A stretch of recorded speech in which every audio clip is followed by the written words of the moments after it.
주님께서 여러분과 함께 또한 사제의 영과 함께 마테오가 전한 거룩한 복음입니다.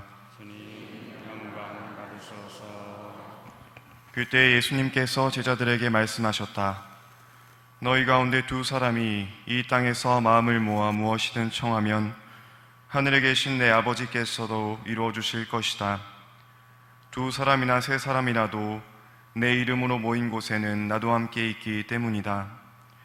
그때 베드로가 예수님께 다가와 주님, 제 형제가 저에게 죄를 지으면 몇 번이나 용서해 주어야 합니까? 7번까지 해야 합니까? 하고 물었다. 예수님께서 그에게 대답하셨다.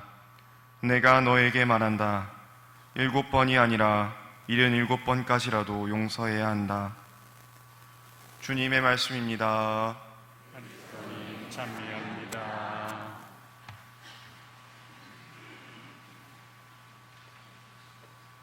찬미 예수님, 하나님의 복동이 고맙습니다. 고맙습니다. 네, 오늘은 우리가 본당 주보성인 축일 미사로 지내고 있으면서 또 동시에 민족 화해와 평화와 일치를 위한 지향을 두고 미사를 봉헌하고 있습니다. 우리 민족이 동족 상잔의 비극을 겪고 정전을 한 지 이제 올해가 또 70주년이 되는 해입니다. 잘 알다시피 공산주의 이념 체계와 자유자본주의 이념 체계로 이렇게 분단이 된 거죠. 그래서 우리는 하루빨리 통일을 이루어 가야 하는데 서로 화해하고 협력하면서 이제 평화 통일을 향해 나아가야겠죠. 이렇게 하는 데 있어서 큰 장애와 어려움이 있습니다. 오늘 복음에서 예수님이 몇 번 용서하라고 했어요? 77번까지라도, 그 말은 이제 그 이상도 가능하다 이건데, 여러분들 이렇게 이 정도 용서할 수 있으리라고 생각하세요? 여러분들 이렇게 한 번, 두 번, 세 번 계속 카운팅 하다가 어떨 것 같아요? 카운팅을 몇 번까지 하다가 쓰러질 것 같아요. 도저히 안 되겠다. 그래서 참은 만큼, 용서한 만큼 내가 그 몇 배로 더 오버해서 한꺼번에 화산 폭발하듯이 쏟아낼 수도 있죠. 그러면 그동안 이렇게 참고 용서했다고 하는 게 다 허위로 돌아가는 거죠. 허사로 돌아가고 맙니다. 그래서 예수님이 이 말씀을 하는 이유는 우리도 할 수 있기 때문에 이 말씀을 하신 거겠죠. 당연히.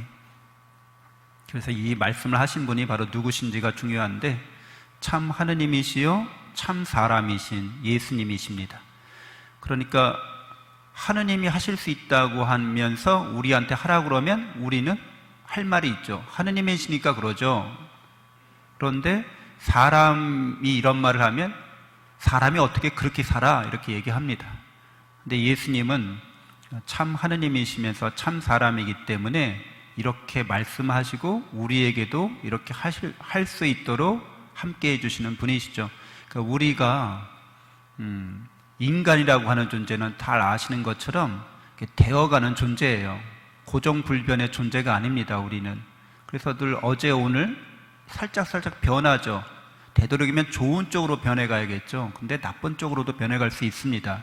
근데 하여간 우리는 이렇게 되어가는 존재고, 우리가 잘 되어가려면 어떤 방향으로 잘 되어가는 거예요? 바로 하나님을 닮아가는 방향으로 잘 되어가는 거죠. 그래서 이것을 거룩한 삶을 산다고 말하기도 하고 신화되는 삶을 살아간다고도 얘기합니다. 그러니까 하느님이 되어가는 삶이라는 거죠. 그래서 우리가 이렇게 하느님이 되어가는 이 삶이 누구의 힘으로 가능하게 되는 거예요? 우리 힘으로 이게 가능하게 되는 거라면 그거는 이제 이렇게 불교 쪽으로 가시면 됩니다. 우리 힘으로 우리가 하느님처럼 되는 거야. 그게 아니라 하느님의 사랑과 은총으로 우리가 하느님처럼 되어가는 거야. 그럼 이게 이제 천주교 신앙인 거예요. 여러분이 스스로의 힘으로 할 수 있다고 생각하면 하느님이 필요 없는 거죠. 내가 곧 하느님인 거죠. 다 된 거죠, 이미. 근데 우리는 여전히 되어가고 있고, 우리가 이렇게 잘 되어가는 것은 늘 하느님의 사랑과 은총으로 말미암아 잘 되어가는 것이고, 하느님께서는 이것을 이루어 주실 거라는 거죠. 우리를 사랑하시기 때문에 반드시 이루어 주실 것이고 이루어 주셨습니다. 그래서 여러분은 하나님의 나라를 상속받은 사람들이죠.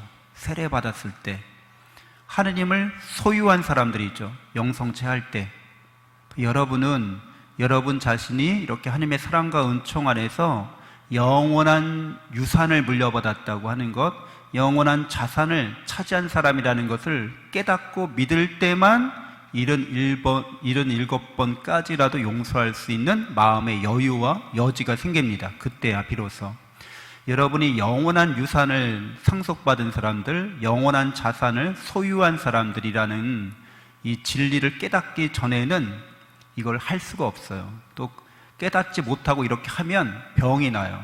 안 돼요. 그러면 차라리 화를 내는 게 좋습니다. 그래서 심리학자들은, 심리 상담하는 사람들은 차라리 화를 내라고 막 부추겨요. 어떤 면에서는. 그런데 사람들이 서로 화를 내면 자기는 스트레스를 좀 덜겠지만 그 화를 입는 사람, 그 화를 당하는 사람은 병에 걸릴 수 있습니다.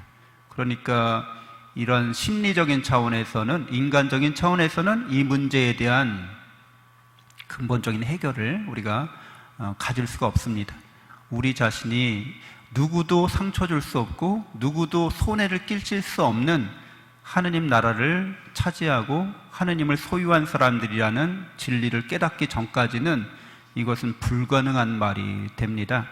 그래서 여러분, 이런 북한과 남한이 공산주의와 자본주의로 나누어져서 서로 싸우고 있는데, 이것은 사람들이 하느님의 사랑과 그분의 은총을 깨닫고 믿지 못하고 물질적인 차원에서만 생각하는 거죠. 물질을 모두 다 골고루 나눠 가져야 돼, 공산주의죠.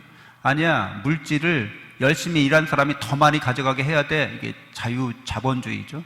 두 가지가 서로 충돌해서 싸우는 거예요. 결국엔 누가 물질을 어떻게 차지하고 소유하느냐의 문제라는 거죠.